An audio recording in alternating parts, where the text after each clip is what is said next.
आप सुन रहे हैं एटॉमिक हैबिट्स, जेम्स क्लियर की लिखी हुई एक बेहतरीन किताब जो बताती है कि छोटी छोटी आदतें कैसे आपकी पूरी जिंदगी बदल सकती है। ये कहानी है जेम्स क्लियर की। लेकिन असल में ये कहानी है हर उस इंसान की जो अपनी ज़िंदगी में बदलाव लाना चाहता है। ये कहानी है उस सवाल की जो हम सबके मन में कभी ना कभी आता है कि आखिर कुछ लोग अपनी आदतों के ज़रिए कैसे ऊंचाइयों को छू लेते हैं, जबकि हम में से ज़्यादातर अपने छोटे छोटे वादों से ही जूझते रह जाते हैं। इस सवाल का जवाब जेम्स ने खुद अपनी ज़िंदगी के अनुभव से ढूंढा, और उस अनुभव को उन्होंने एटॉमिक हैबिट्स नाम की इस किताब में उंडेल दिया है। कहानी शुरू होती है एक दर्दनाक हादसे से। जेम्स हाई स्कूल के सोफोमोर ईयर के आखिरी दिन थे, जब एक बेसबॉल के बल्ले ने उनके चेहरे पर ऐसा वार किया कि उनकी नाक चकनाचूर हो गई, खोपड़ी के कई हिस्से टूट गए और आंखों की सॉकेट भी चटक गईं। वह कोमा में चले गए। जब होश आया तो उन्हें पता चला कि उनकी जिंदगी अब पहले जैसी नहीं रहेगी। उन्हें दोबारा चलना सीखना था, दोबारा बोलना सीखना था, और सबसे बड़ी चुनौती थी बेसबॉल पे लौटना, जो उनका सपना था। लेकिन एक साल बाद जब वह मैदान पर लौटे तो उन्हें पता चला कि उन्हें वरिष्ठ टीम से बाहर कर दिया गया है। वो उस कार में बैठकर रोए जहां से वह कभी अपने सपनों को उड़ान भरते देखा करते थे। ये उनकी जिंदगी का सबसे कठिन दौर था, लेकिन इसी दौर ने उन्हें एक अमूल्य सबक सिखाया कि बड़े बदलाव कभी एक बार में नहीं होते। वह धीरे धीरे छोटी छोटी आदतों के जरिए अपनी जिंदगी को पटरी पर लाने लगे। उन्होंने रोज सुबह जल्दी उठना शुरू किया, अपने कमरे को साफ सुथरा रखना शुरू किया और नियमित रूप से वर्कआउट करना शुरू किया। ये सब छोटी छोटी चीजें थीं, लेकिन इन्हीं चीजों ने उनके अंदर भरोसा जगाया कि वो अपने जीवन पर नियंत्रण रख सकते हैं। धीरे धीरे उन्होंने अपने सपने को फिर से पकड़ा और कॉलेज में उन्होंने बेसबॉल टीम में जगह बनाई। अंत में जिस दिन उन्हें अपने कॉलेज से सर्वश्रेष्ठ एथलीट चुना गया और अकादमिक ऑल अमेरिका टीम में नाम आया, उस दिन उन्हें एहसास हुआ कि यह सब उन छोटी छोटी आदतों का नतीजा था जो उनने सालों पहले शुरू की थी। यह अनुभव ही उनकी किताब की आत्मा है। जेम्स कहते हैं, हम अक्सर बड़ी सफलता के उन एक दो पलों को देखकर यह समझ लेते हैं कि बड़ी सफलता के लिए बड़ा कदम चाहिए, लेकिन सच यह है कि सफलता छोटे छोटे कदमों का रोजाना सुधार का नतीजा होती है। अगर आप रोजाना सिर्फ 1% बेहतर हो जाएं, तो एक साल में आप 37 गुना बेहतर हो जाएंगे। और अगर आप रोजाना 1% बदतर होते जाएं, तो आप लगभग शून्य पर पहुंच जाएंगे। ये छोटे छोटे फैसलों का चक्रवृद्धि ब्याज है। जैसे पैसा ब्याज पर बढ़ता है, वैसे ही हमारी आदतें समय के साथ हमें या तो ऊंचाइयों पर पहुंचाती हैं या गिरा देती हैं। इसीलिए जेम्स कहते हैं, आप अपने लक्ष्यों के स्तर तक नहीं पहुंचते, आप अपने सिस्टम के स्तर तक गिर जाते हैं। लक्ष्य रखना अच्छा है, लेकिन असली काम सिस्टम बनाने का है। अगर आपका लक्ष्य वजन कम करना है, तो आपको डाइट और एक्सरसाइज का सिस्टम बनाना होगा। अगर आपका लक्ष्य किताब लिखना है, तो आपको रोज लिखने का सिस्टम बनाना होगा। लक्ष्य आपको दिशा देते हैं, लेकिन सिस्टम ही आपको मंजिल तक पहुंचाते हैं। लेकिन ये सिस्टम कैसे बनाया जाए? यहीं पर जेम्स परमाणु आदतों की अवधारणा आते हैं। एक परमाणु आदत एक छोटी सी आदत है जो एक बड़े सिस्टम का हिस्सा होती है। जैसे परमाणु अणुओं के निर्माण खंड होते हैं, वैसे ही परमाणु आदतें उल्लेखनीय परिणामों के निर्माण खंड होती हैं। नो, इन आदतों को बनाने और बुरी आदतों को तोड़ने के लिए जेम्स 4 सरल कानून देते हैं। ये 4 कानून हैं: इसे स्पष्ट करो, इसे आकर्षक बनाओ, इसे आसान बनाओ और इसे संतोषजनक बनाओ। पहला कानून है, इसे स्पष्ट करो। हम अक्सर अपनी आदतों को अनजाने में करते हैं, बिना ये जाने कि हम क्या कर रहे हैं। इसलिए पहला कदम है जागरूकता। जेम्स एक हैबिट स्कोर कार्ड बनाने की सलाह देते हैं, जहां आप अपनी सभी दैनिक आदतों को लिखें और फिर हर आदत के सामने प्लस या इक्वल्स लगाकर बताएं कि वो आपके लिए अच्छी है, बुरी है या बेअसर है। इससे आपको पता चलेगा कि आपकी दिनचर्या में क्या चल रहा है। इसके बाद नई आदत शुरू करने के लिए आपको एक स्पष्ट योजना बनानी होगी। जेम्स इम्प्लीमेंटेशन इंटेंशन की बात करते हैं, यानी आप ये तय करें कि आप नई आदत को कब और कहाँ करेंगे। मैं सुबह 7 बजे रसोई में 1 मिनट ध्यान करूंगा। यह एक इम्प्लीमेंटेशन इंटेंशन है। यह सूत्र इतना शक्तिशाली है कि एक अध्ययन में जिन लोगों ने इस तरह की योजना बनाई, उनमें 91% लोग नियमित रूप से व्यायाम करने लगे, जबकि दूसरे समूह में ये संख्या केवल 35% थी। एक और शक्तिशाली तरीका है हैबिट स्टैकिंग, यानी आप एक नई आदत को किसी पुरानी आदत के ऊपर रख दें। जैसे कॉफी पीने के बाद मैं 1 मिनट ध्यान करूंगा, या दांत साफ करने के बाद मैं एक पेज पढ़ूंगा। पुरानी आदत नई आदत के लिए ट्रिगर का काम करती है। इस तरह आप छोटी छोटी आदतों की एक श्रृंखला बना सकते हैं जो एक दूसरे को पुश करती रहे। पहले कानून का दूसरा पहलू है अपने वातावरण को डिजाइन करना। हम अक्सर सोचते हैं कि हम अपनी मर्जी से चीजें करते हैं, लेकिन असल में हमारा वातावरण हम पर बहुत प्रभाव डालता है। जेम्स बताते हैं कि एक अस्पताल की कैंटीन में जब पानी की बोतलें ज्यादा दिखाई देने वाली जगहों पर रखी गईं, तो सोडा की बिक्री 11% घट गई और पानी की बिक्री 25% बढ़ गई। कोई कुछ नहीं कहा, सिर्फ वातावरण बदल दिया गया। इसलिए अगर आप ज्यादा फल खाना चाहते हैं, तो फलों को एक खूबसूरत कटोरे रखें, रेफ्रिजरेटर के अंदर छुपाकर नहीं। अगर आप किताब पढ़ना चाहते हैं तो किताब को अपने तकिए पर रखें। अगर आप बुरी आदतों से बचना चाहते हैं तो उनके ट्रिगर्स को अपने वातावरण से हटा दें। एक अध्ययन में पाया गया कि वियतनाम युद्ध में नशे के आदी 90% सैनिकों ने वापस आकर नशा छोड़ दिया, क्योंकि उनका वातावरण पूरी तरह बदल गया था। नशा उनके लिए युद्ध की परिस्थितियों से जुड़ा था, जो घर लौटने पर खत्म हो गया। दूसरा कानून है, इसे आकर्षक बनाओ। हम उन्हीं आदतों को दोहराते हैं जो हमें अच्छी लगती हैं, इसलिए जरूरी है कि हम अपनी अच्छी आदतों को आकर्षक बनाएं। यहाँ जेम्स टेम्पटेशन बंडलिंग की बात करते हैं, यानी आप जो काम करना चाहते हैं, जैसे नेटफ्लिक्स देखना, को उस काम के साथ जोड़ दें जो आपको करना है, जैसे व्यायाम करना। एक छात्र ने अपनी स्टेशनरी बाइक को नेटफ्लिक्स से जोड़ दिया। जब तक वो साइकिल नहीं चलाता, नेटफ्लिक्स नहीं चलता था। उसने अपनी आदत को इतना आकर्षक बना दिया कि वह रोजाना घंटों साइकिल चलाने लगा। आकर्षक बनाने का दूसरा तरीका है सही समूह में शामिल होना।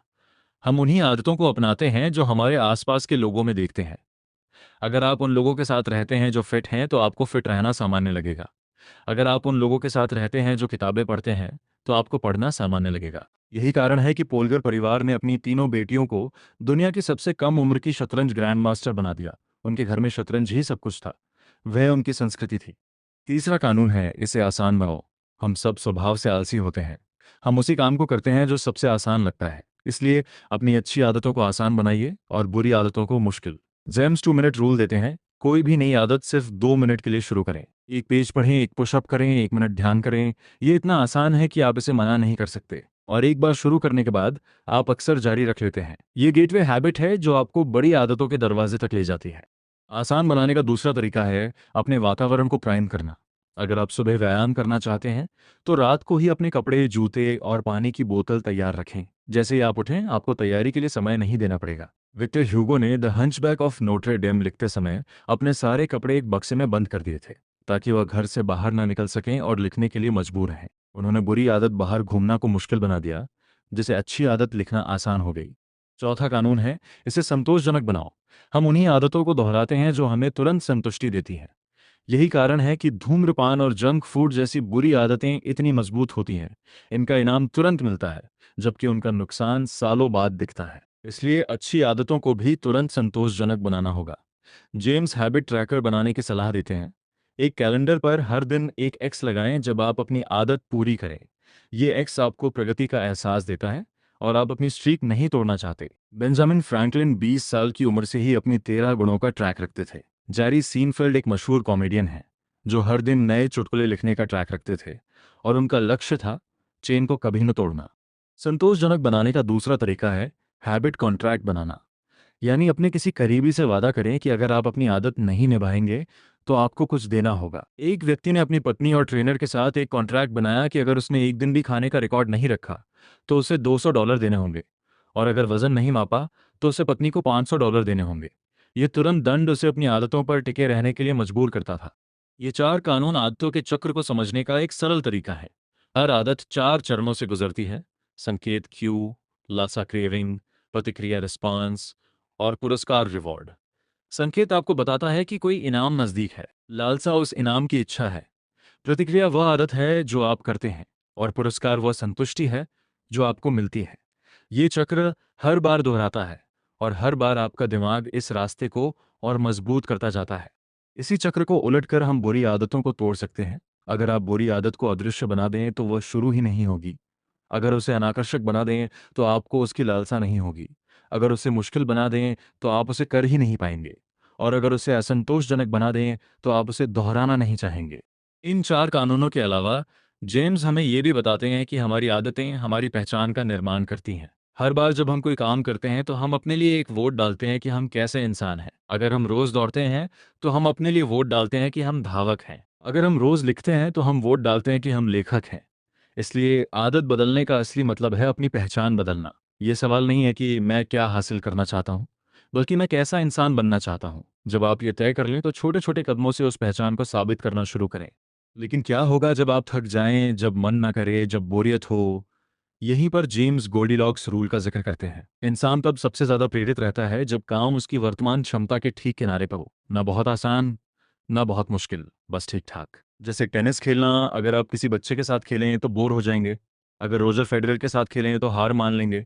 लेकिन अपने बराबर के खिलाड़ी के साथ खेलें तो आप पूरी तरह से खेल में डूब जाएंगे। यही फ्लो स्टेट है जहां समय का पता नहीं चलता, जहां आप पूरी तरह से लीन हो जाते हैं।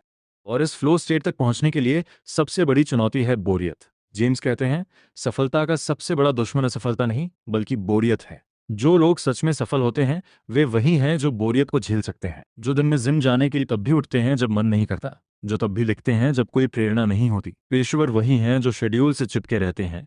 एमेच्योर वही हैं जिनकी जिंदगी उनके मूड से चलती है। लेकिन इन सबसे भी जरूरी है अपने सिस्टम की समय समय पर समीक्षा करना। लॉस एंजल्स लेकर्स के कोच पैट रिले ने अपनी टीम के लिए कैरियर बेस्ट एफर्ट सीबी नामक एक सिस्टम बनाया। हर खिलाड़ी का पिछले सीजन का औसत निकाला और फिर उसे अगले सीजन में उस औसत से 1% बेहतर करने को कहा। ये छोटा सा बदलाव लेकर्स को एनबीए चैंपियन बना दिया। जेम्स खुद हर साल एनुअल रिव्यू और हर 6 महीने में इंटेग्रिटी रिपोर्ट करते हैं, ये देखने के लिए कि वह अपने मूल्यों के अनुरूप जी रहे हैं या नहीं। अंत में जेम्स हमें याद दिलाते हैं कि सफलता कोई मंजिल नहीं बल्कि एक यात्रा है। आप एक बार बदलाव लाकर नहीं बैठ जाते, आप लगातार सुधार करते रहते हैं। हर दिन 1% बेहतर, हर दिन एक छोटा सा कदम। ये छोटे छोटे कदम जो अकेले में कुछ नहीं लगते, जब सालों तक जुड़ते रहते हैं तो एक ऐसा परिणाम देते हैं जो आपकी कल्पना से भी बड़ा होता है। जैसे एक सिक्का आपको अमीर नहीं बना सकता लेकिन हजारों सिक्के बना सकते हैं, वैसे ही एक परमाणु आदत आपकी जिंदगी नहीं बदल सकती लेकिन हजारों परमाणु आदतें बदल सकती हैं। ये किताब हमें सिखाती है कि हमारे सबसे बड़े लक्ष्य, हमारे सबसे बड़े सपने, हमारी सबसे बड़ी सफलताएं किसी एक बड़े निर्णय का नतीजा नहीं होती। वे छोटे छोटे फैसलों, छोटी छोटी आदतों, छोटे छोटे सुधारों का नतीजा होती हैं जो समय के साथ जुड़ते चले जाते हैं। यही परमाणु आदतों की ताकत है और ये ताकत हर किसी में है, बस उसे जगाने की जरूरत है। ऐसी ही दिल को छू लेने वाली किताबों से जुड़ने के लिए हमारे चैनल को सब्सक्राइब करें, क्योंकि अच्छी किताबें दिल ही नहीं रूह तक उतर जाती हैं।